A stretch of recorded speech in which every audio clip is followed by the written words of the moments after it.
Hello everyone, my name is Daniel, and today we will be talking about 3 questions every new player asks when starting out in Destiny 2.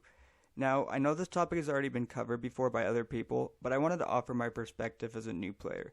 I believe that I have a very unique perspective, as I know how overwhelming Destiny 2 can be when you first get it, since I did start playing only 2 weeks ago.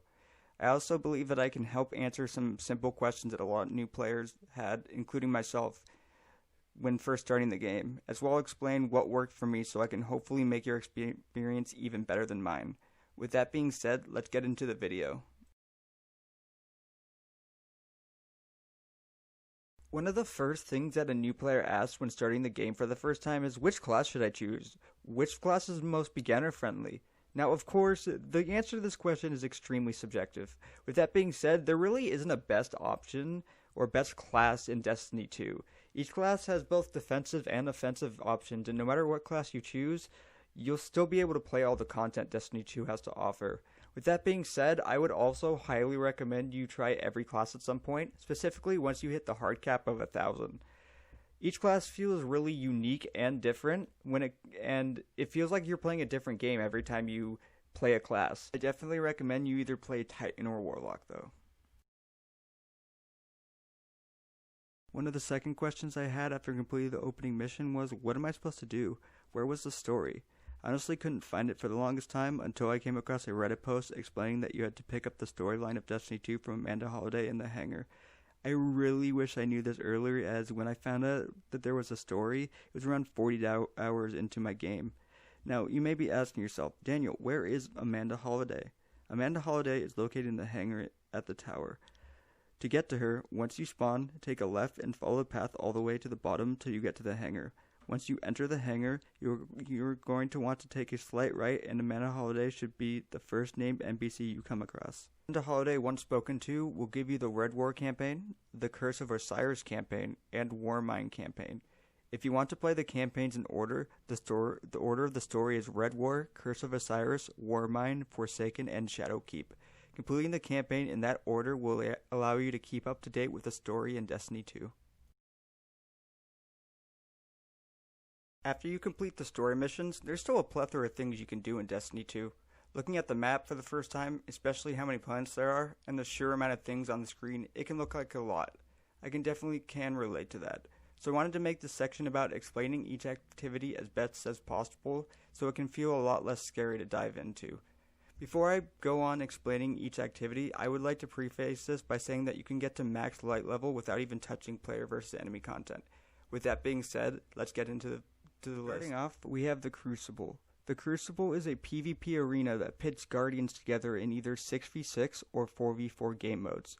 There are a variety of game modes in PvP, such as Control, which is similar to Domination, where you gain points for holding territories, Rumble, which is like free-for-all in Call of Duty, and the new game mode called Survival. This game mode gives each team a shared pool of 8 spawns. The objective of this game is to eliminate the opposing team's spawn pool. This game mode is first to 4, and this is one of the competitive PvP game modes Destiny has to offer. There are also rotating game modes that are sometimes only available during weekends, one of those game modes being Trials of Osiris and Iron Banner. But for Iron Banner, it only appears once a month, versus Trials of Osiris comes every week. If you're looking to have some quick, action-packed, COD-based Twitch shooter gameplay, then the Crucible is where you will find it. Next, we have Strikes. Strikes are replayable PvE activities designed for 1 to 3 players that feature a series of objectives that you tackle that culminate in a battle against a boss. In this activity, we have 3 options to choose from: Daily Heroic Strikes, Vanguard Strikes, and Nightfall Strikes. The recommended power level for both Heroic Strikes and Vanguard Strikes are 750, so right when you open the game, you should be able to play this content. You can also play Adept Nightfalls right when you open the game. Nightfalls are basically more difficult versions of regular strikes. You will fight more powerful enemies that drop better loot. There are also modifiers that change weekly and will give you more points if you complete them. Before I go on to the next activity, I would like to talk more about how exactly you get modifiers. Modifiers can be found from Xur. At the time of recording, which is the 5th of June, Xur is located on Titan. More importantly, he is located on the rig landing zone of Titan.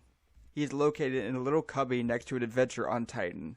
Once you find Xur, you're going to want to go and pick up a modifier. These can be used during the strike. You can activate a modifier to increase the score multiplier. This will allow you for better loot. This will also allow you to complete the 100,000 weekly power gear challenges. The last activity I will be covering is Gambit. Gambit is a game mode introduced in Destiny 2 Forsaken that is run by the Drifter. The game mode is a mix of PvP and PvE that features 2 teams as they compete across 3 rounds. Each team is separated into different areas and must kill waves of enemies that collect motes. If you deposit them into the central bank, which is located in the middle of the map, you can accrue points that at 75 will summon a primeval boss that the team must destroy to win the round. During this game, the team can also invade the other team's arena and kill the opposing team's guardians.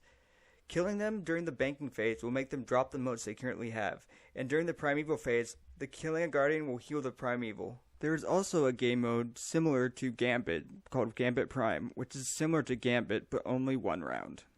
And that's it for the video. These are questions I had when I was going through Destiny 2 for the first time. Obviously, not everyone will have these questions, but hopefully I at least helped someone out with this video. I also have to point out that this is my very first time editing a video, so the video might look a little sloppy. I do plan on fixing that, but that's going to take time, so please be patient. The next video I will upload will most likely be a Destiny 2 meme video, so if you're interested in something like that, feel free to subscribe. Anyways, peace out, guys.